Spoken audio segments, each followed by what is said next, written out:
Hey everybody, welcome down to the channel. I've got hopefully a very interesting video for you today. I am joined by an elite short game coach, Fred Lindblom, and he's going to be taking me through a number of different short game shots which I've been really struggling with. Now, if you've not seen Fred before, make sure you check him out on his socials. He has the best hands in Arizona. It's not Spanish hands anymore, we're talking Swedish hands. They've been softened by years in the saunas and the freezing lakes of the north. And we've been playing together over the last few days, Fred, and it's fair to say that my short game at this moment in time is pants. You've been driving it beautifully and then not really taking advantage of it. We can say that, right? How polite was that?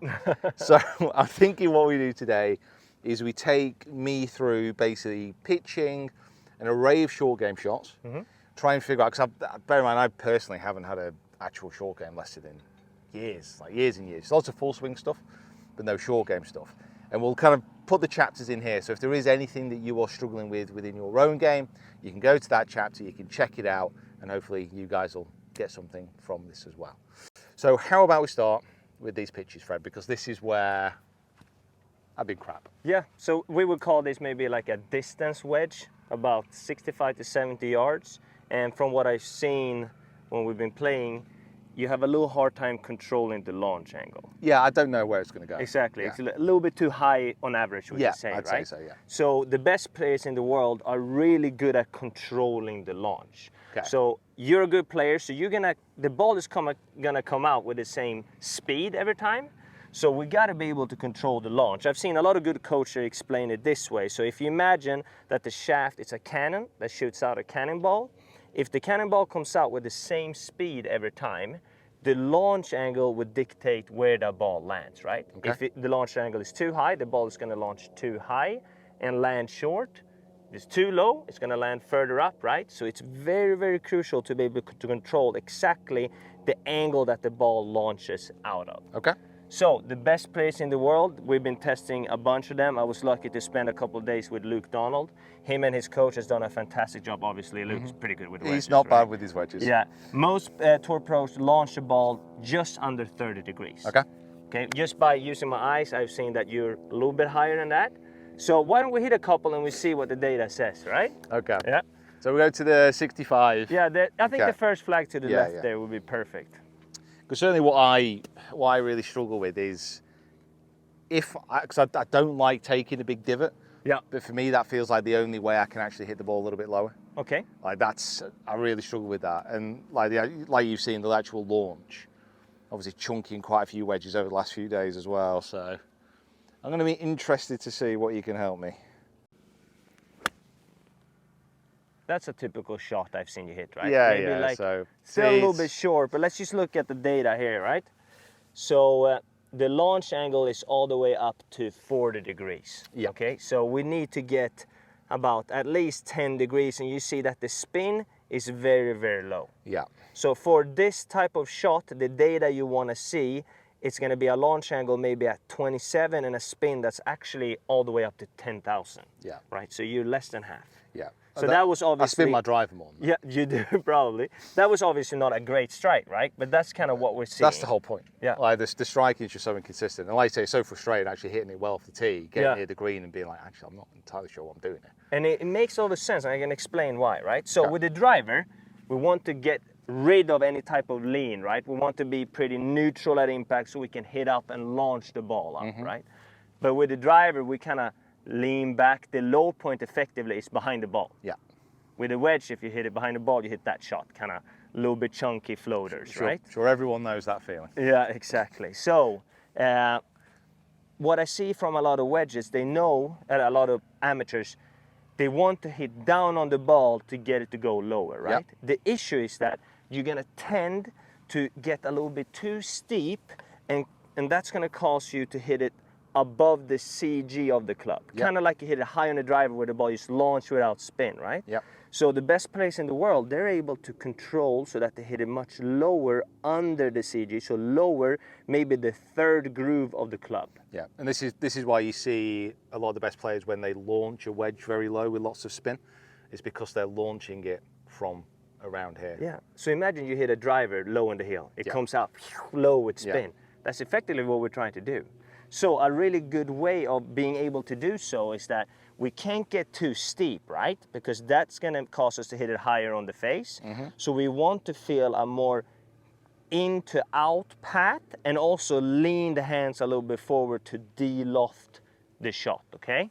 That's going to cause us to hit it lower on the face, lower the launch angle to be more consistent. And a good drill to do so is to actually tee up the ball kind of similar height to a 3-wood.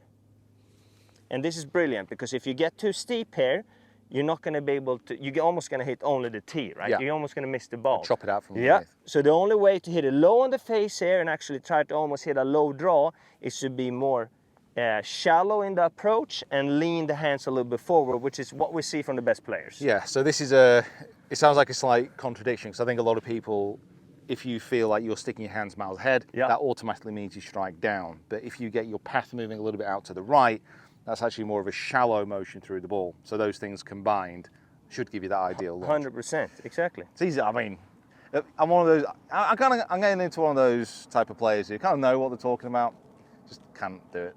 But this drill will help you to actually do it. So I want to see the lowest low draw shot you can hit from here. Okay. Ball position wise, do you think just center? Yes, fairly center. Yeah, you don't have to move it too far back. So in here, there, hands miles ahead. Yeah. Trying to hit that. Low draw, low on the face. Close. Just popped up a touch, didn't it? But yeah, a touch, but that's going to have a lot of spin. Look at the spin on that one. Jesus, yeah. 9,474. Launch angle at 30, actually not too bad.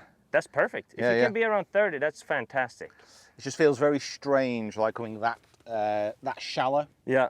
On an actual wedge shot. And that's the crazy thing about short game, right? Is that you wouldn't want to do this when you chip. No. Because then the leading edge would kind of dig. So the way you hit full shots is the shot you want to hit around the greens that go high, kind of floaty, soft shots. So in short game, you have to be able to adapt. So this type of technique is not going to work over there, definitely not going to work in the bunker, right? So you're going to be able to have a big kind of tool case of whatever you like pulling out for different types of shots. So do one more, and then we'll try to hit one without a tee, okay? Okay. Come on, get that massive lead with those hands. There you go. Nice. Okay. Was almost a little bit thin, but it's the right idea. Yeah, I was definitely trying to get a little bit lower on the face with that one. Okay. Still decent spin though. Yeah. Launch 23 was a little thin, but 7,700 in spin. So let's see if we can have a similar feel off the ground here, okay? Yes, let's see, Fred. He's got it. Let's see. Yeah. Okay. Around on there. Absolutely right. Yep. Okay. Alignment staying relatively neutral. Yes, very neutral. Okay.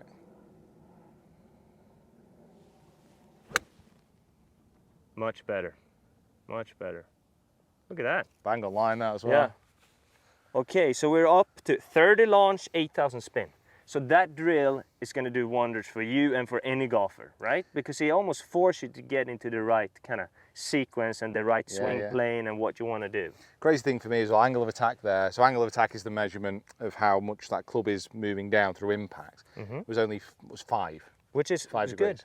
And considering it feels like my hands are here, that's pretty wild. So it's a common misconception too. Some people might think that like, oh, I need to get to like 0, right? Not hit down. No, you're still going to hit down on the ball. But the path of the club is going to allow you to still hit down and not get the leading edge to dig too much into the ground. So it's still a down angle, but a little bit more of a shallow kind of plane to it. I was going to say, I suppose with those hands and the shallowness, those hands are going to be pulling that club up and away from impact as well, aren't they? So you look at really good wedge players, it's funny that you say that. If you look at their head, if you look at a bad wedge player, their head kind of moves down, right, into the ground like this. If you look at a really good player, they have a level of kind of extension through the shot. And that comes from kind of pulling the shaft up, right? And getting when you rise up, the club head is kind of going down still. So that helps. So if you're a player that kind of does this, there's no way you can be shallow. So it's a level of kind of standing up.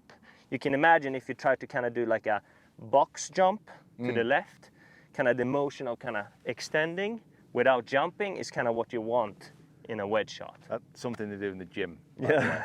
A box jump. I've heard stories. Yeah. I've heard stories of them doing that. There you go. But that's brilliant. Let's see if you can do even better. Okay. What would you say distance-wise? Or what's the maximum you would kind of do this to? So it's a great question.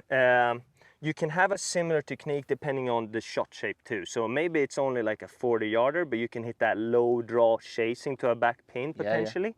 If it's a yardage, maybe like 50 yards, 60 yards. Okay. But also you might have a 50-yard shot that you need to launch high and stop quickly, then this technique is not really going to work. And then it comes back to being able to have a lot of different techniques in the short game, right? Yeah, but let's say for a baseline, 50, 60 yards is where you want to hit more of like a low draw because of the fact that that ball spins at 10,000. It doesn't really matter that it comes out low, right? Because it's going to stop. Yeah, but if it's only 40, 30 yards, you're not going to have enough speed to generate enough spin for the low flight to actually stop straight away. Cool. So then you might need a little bit higher launch. Cool, love it. Right, got one more. I'm going to get this behind the pin.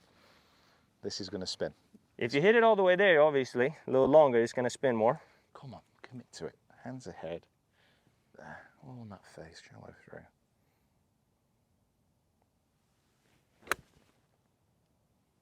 Not bad, a little bit higher. A little bit high to yeah, it, a little bit high, but it's all the way there. So 33 launch. That wasn't your best. So you're not fixed yet. You need to go back to do your drill. Sorry, my apologies. That was good though. There you go. Yeah, good. That's a good start. Yeah, it's a good start. So we've come closer to the green here for a short, floaty, spinning chip/pitch shot, which is something which I can do, but I'm just very inconsistent with it. Again, it's just like fly, not entirely sure where it's going to come out. And if you are watching this at home and you do struggle around the green, this is a type of area where a lot of amateurs are going to be tempted back foot, stab, get it running. So this could add, you know, something pretty important to your arsenal. It's such an important shot, especially somewhere like this, crikey. Talk to me. What are we going to do? So the complete opposite of what we just love it. did. Absolutely love it. So over there we wanted to de-loft the club. Here we need to add as much loft as possible. Yeah.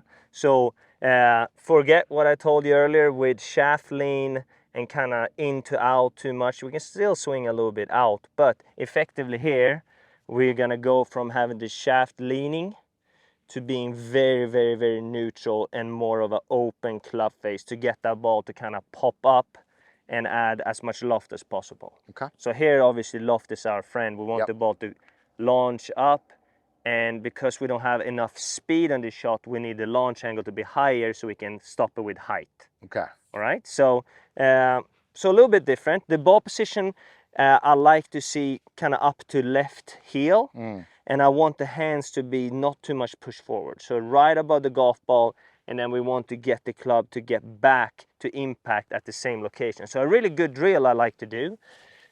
I'm gonna snitch 2 of your clubs here. So if we take a couple practice swings, set up to if the ball would be right here. I want you to kind of feel that impact that the shaft touch the grip at the same time. So if you lean the shaft too much, get one where you lean the shaft forward too much, at impact you're gonna hit the top grip before the bottom one, right? Gotcha. Yeah. So we want to hit the grips at the same time with the shaft. So do just a short little move, try to hit them squarely at the same time. Perfect. Okay. So we need more of that feel without feeling like we're leaning back too much, right? I was going to say, do you have a little bit of weight still on that left side? Absolutely. As you go, yeah. Yep. So do that again. So we need more of that feel. Love it. Very, very beautiful. And another thing that a lot of amateurs kind of get wrong is that they set up to a normal pitch shot, especially the high ones, like they do almost with the driver or the irons, where they have too much tilt in the shoulders. Okay. You see what I mean? So the angle is too much this way, which is effectively going to cause us to bottom out a little bit too far behind the golf ball, which is death when you hit this shot. So we want the shoulder alignment to be a little bit more neutral. Okay. So you have a bunch of lines on your shirt here, right? Try and get those lined up. Yeah, there you go. Love it.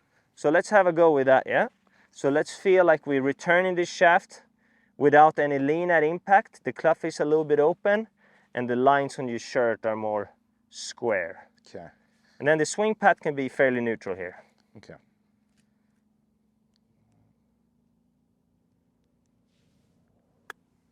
Nice. That was really good there, Pete.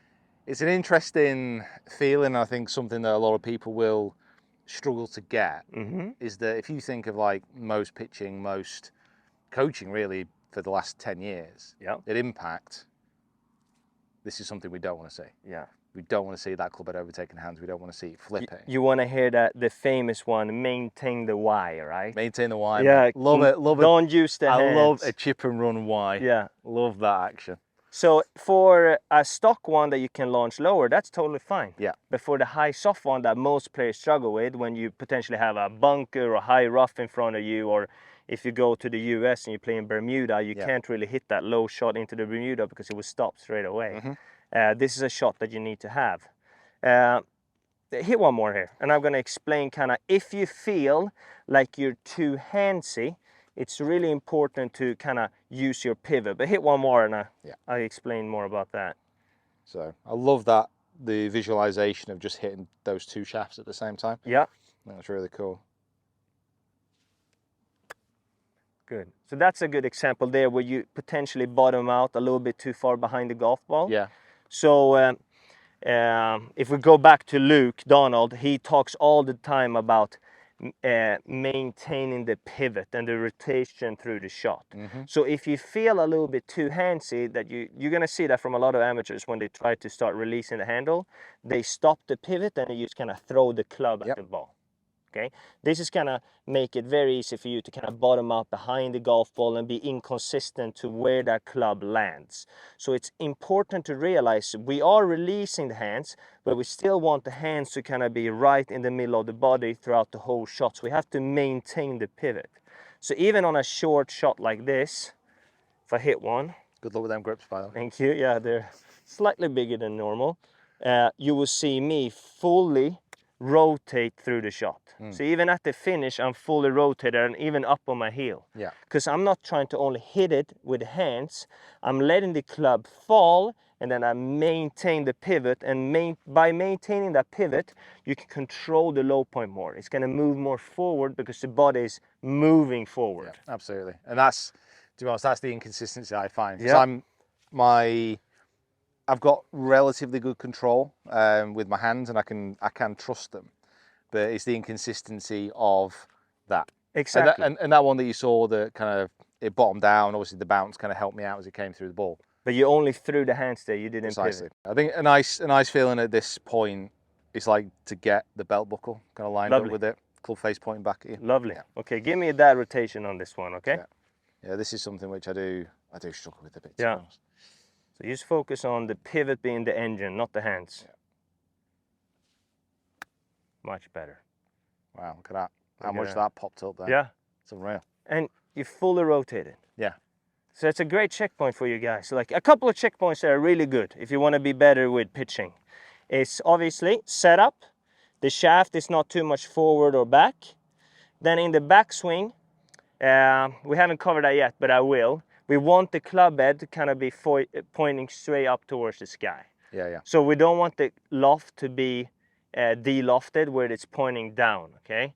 So we want that toe to move up, and then we want to make sure that we rotate through, and like Pete said, the toe is still pointing up and the hands are kind of in the middle of your body and you're fully rotated. Yeah. So a really good one, because a lot of amateurs struggle. If you grip the club there and you grip this kind of in this way, just to explain what the club face need to do to be adding loft. My grip wasn't thick enough. Yeah, exactly. All right. Okay. Lovely. So in the backswing, if we imagine that this paddle, it has the same angle as the club face, we want to open that club face, so opening up the paddle, almost like you're trying to shake someone's hands behind you. This adds loft and allows us to use the bounce. A lot of people struggle with chipping because they suck the club in with a shut face, and if you imagine this paddle being the face, when you swing down now, that's just going to dig into the ground. But if you have loft, that's coming back beautifully with bounce and loft, and you're going to be able to not dig the club head into the ground, and you're going to be able to get the launch up. So that's a good drill, yeah. Yeah, no, I like that. Even if you just use like your flat hand, you want to open it up and then maintain it open through the shot. What's this for? This is big in the US now, pickleball. Pickleball. I think it's similar to paddle back home, right? Ah, right, okay. Yeah, but pickleball is like you can move even less. So like tennis is too difficult because you have to move too much, right? Yeah. Paddle, you still have to move a little bit. So the Americans invented pickleball. Beautifully. It's almost like ping pong. Absolutely. Really fun. Setup looks great. We open up the club face and we let the club release and we rotate through. Beautiful, Pete.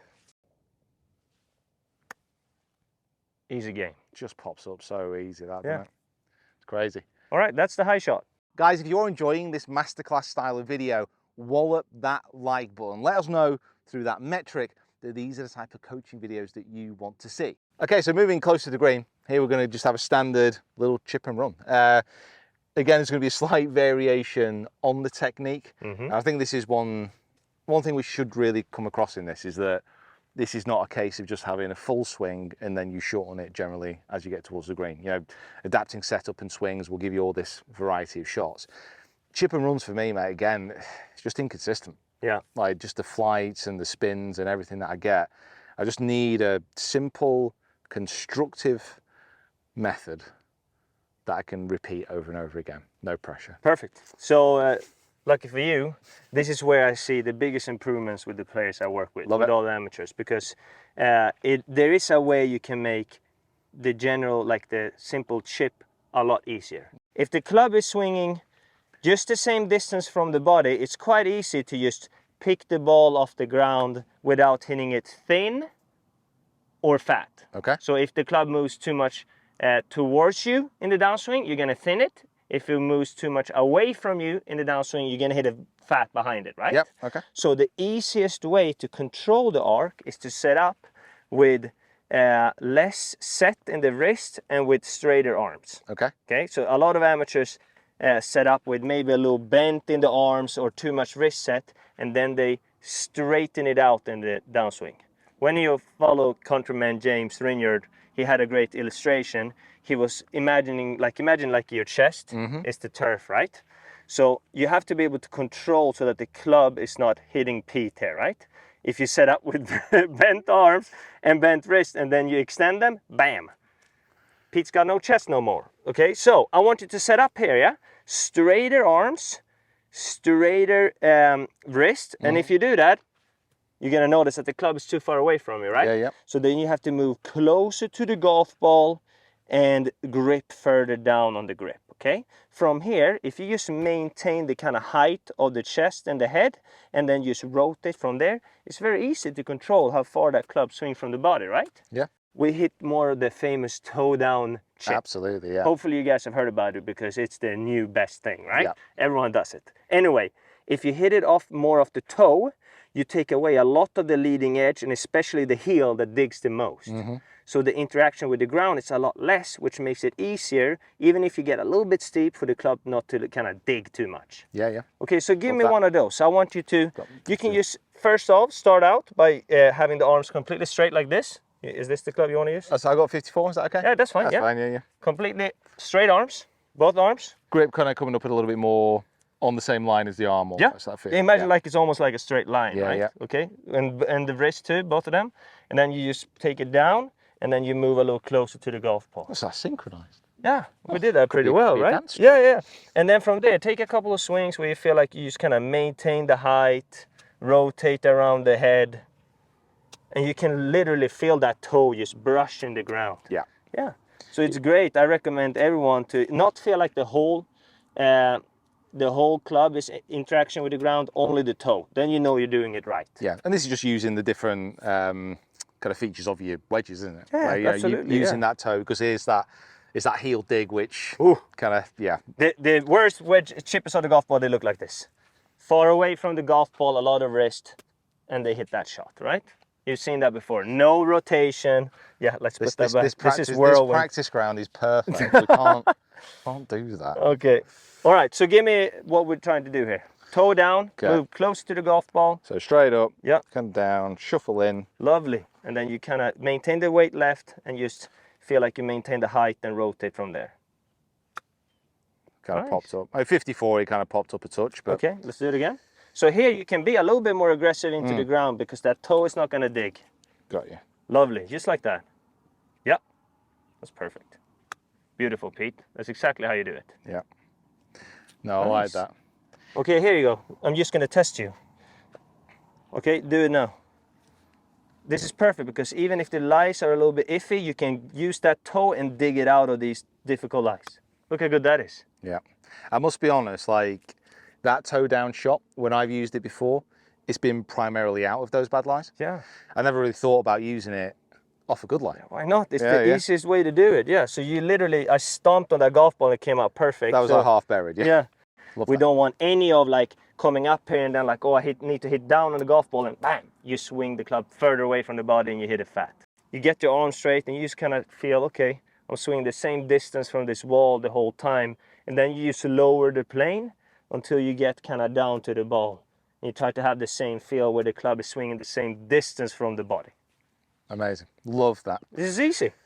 Now this, I think, is something that a lot of people are going to be very interested in, because this is, I would say, probably, from my point of view, the biggest gap between a really good golfer and an amateur, but also probably the biggest misunderstanding.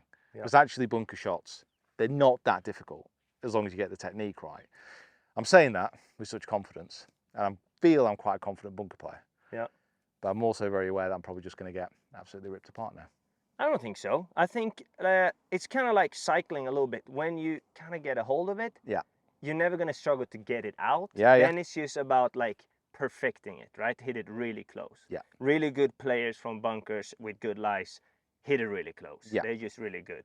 And that's because the difficult thing is that this is the only shot in golf where we're not trying to hit a ball. Yeah, exactly. And the mindset of I'm actually not trying to hit the ball is what messes a lot of people up. Mm-hmm. Okay, so the biggest key in bunker, similar to other shots, is still being able to control kind of where that club head enters the sand and how deep you swing underneath the golf ball. Absolutely. Okay, so the issue you see from a lot of amateurs is that the 60 there. Yeah, 58. If you say, yeah, is that they know they need to like swing underneath the golf ball, but they get way too steep and you swing right underneath it. Luckily, that kind of popped up still, but they leave a lot of shots short, effectively because the club is moving too much underneath the golf ball. Absolutely, yeah. So what can we do to avoid the club to go too deep, right? One big thing is to use the bounce, right? If we use the leading edge, it's like a shovel. That thing is just gonna dig straight underneath the golf ball, right? But if we're able to expose and use the bounce, that club can't really go deep underneath the ball, right?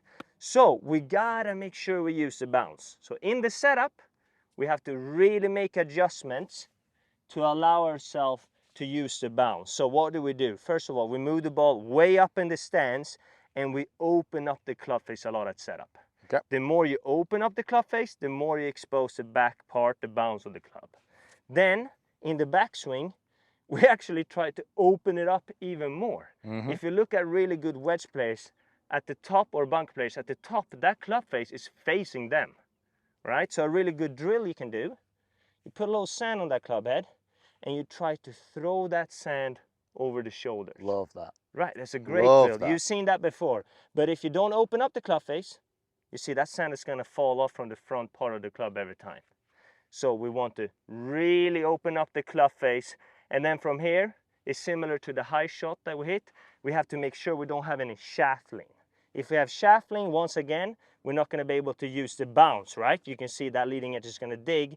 So we got to make sure that the hands are effectively almost behind the ball at impact to once again being able to use the bounce. Love that. Open up the club face, release the club a lot to avoid the club to dig too much underneath the golf ball, right? Then that's the first thing. Now, the second thing is to make sure that the club enters the sand at the same spot every time.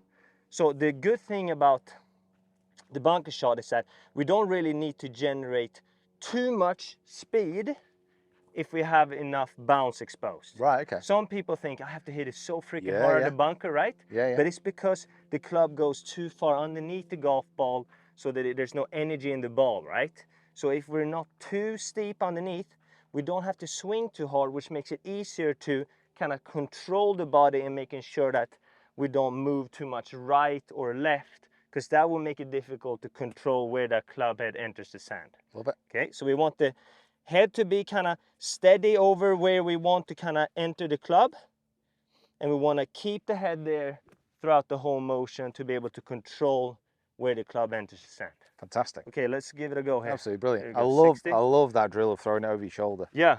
That's I think one of the most difficult things, actually feeling like it's more open coming through. Absolutely. And if you do that drill, you will get the feel. Ball position like front of center. Yeah, Right, absolutely. yeah. Almost definitely further forward, because effectively we're not trying to bottom out the club there, right? We're trying to get it before. Bottom it out behind it. Yeah. Absolutely. So we make, so imagine if this is where we want to enter, we want the head kind of to be above that spot, right? So for you, you have to lean a little bit more left. There you go. Love that. Open up the club face, expose the bounce, and keep the head in the same spot and release it. World class. So World good. class. That is so good, that, mate. How good is that? I love that. Yeah. That is such a nice feeling. Oh, the feeling of whipping that through. So you're very good at this, but in the beginning, what I do with most of my amateurs is that I put a line in the sand, yeah? I tell them to put a little sand on the club face, and I say, throw it over the shoulder, and then bottom out just past that line. That was too much. That was not very good. So you have to do it again, right? That's why it's a good drill. Put a sand on it, throw it over the shoulder, and bottom out just left of it. Still a little bit too far forward. But if you literally, without hitting a golf ball, do this drill a couple of times, you're gonna groove the exact technique that will help you become a better bunker player. Okay, give me a good one here, Pete. Yeah. Throw the sand over your shoulder, hit that line.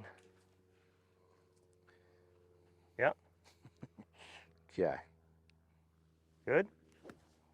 Beautiful. Just a what. little bit forward too. I'd have had a lot of spin if I'd have caught that just right, crikey. It's just that feeling of, I think the feeling of that is the strangeness, is how open. Yeah. Just how open like that actually makes the club. And people are going to be scared because it's so extreme.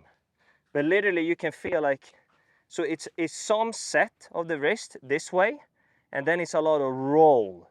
Okay. So if you see my forearm, how it rolls, almost like as much as you can possibly do, that's kind of the feel you need. You need to roll and set. Amazing. Yeah. Some great feelings, eh? Yeah, Really cool. Right, roll and set. Roll and set. And then keep the head nice and still, club head passing the hands. Yeah. Nip that. Oh, that's a lot of spin. That's actually pretty good. So that's basically just a little bit too close to the ball. A little bit. One thing that I also noticed a lot of players do, especially the ones that struggle with kind of getting too much underneath the golf ball, they tend to, you know, the old saying, feet should be pointing left, club face right. If you look at really good wedge player nowadays, they set up a lot more square to almost shut, okay? Because if you have a path that swings too much out to in, you're gonna tend to get too steep, you're not gonna be able to release the handle as much, and the club is gonna dig too much underneath the ball. So focus on where you're actually sending that sand. If you have those tendencies, you see the sand is going left of the pin, right? Yeah. So try to shoot that sand straight towards the pin. That's gonna automatically shallow out the motion. Oof. Okay, so do the same thing now, but try to really shoot that sand with those other feels straight towards the pin. Okay. Nice. If you honestly ask yourself, how many hours last year did you spend practicing bunker shot? Oh, like 0. No one does, right? Everyone hits balls, hits a little putts, and then they're, oh, bunkers, why would I even practice that? Like if you spend 20 minutes in the bunkers, just kind of doing what we talked about, the line in the sand, feeling that you're throwing that sand over, you're gonna become so good. When I was younger, a friend of mine told me that KJ Choi used to spend a full day in the bunker just to get good at it. So he literally once a month, he would just spend a whole day in the bunker. I don't know if that's true or not. Maybe KJ, you can comment to see what he says. But literally, when I was in Spain before I came to uni over here, we would be like, okay, one day a month, we just hit bunk shots all day. And it was incredible how good we got. Oh. So like, if you're a really serious golfer, give that a go. Like, you spend a full day in the bunker, and I promise you, for weeks after that, you're gonna be so confident. Love that. But the issue is that no one practices it. No. And it doesn't matter how good your fundamentals are, if you still need to freshen up on them now and then. Absolutely. Yeah. Go on. Show us how it's done, mate. Ball up, open up the club face, release it, and almost feel like I'm shooting that sand straight towards the pin. Beautiful strike. Came out a little right, but good distance. And you see it's not too deep there. I'm not hitting it too hard, am I? Just letting that club kind of fall. And if you expose the bounce the right way, it's not too difficult. Beauty, Pete. Spun too much, otherwise it's going in. Ah, there it is. So nice. That's how you hit bunker shots. Nice. Yeah, that's how you do it. Easier, one easy game. Make sure you go check Fred out on his social media and Short Game Gains, which is your training aid company. Some really, really cool stuff. And if you haven't already, head over to the Swing Quest channel because we might break these coaching videos down into their individual segments as well. Cool, right? Practice now. Yeah, let's get after it, especially the bunker shots, yeah?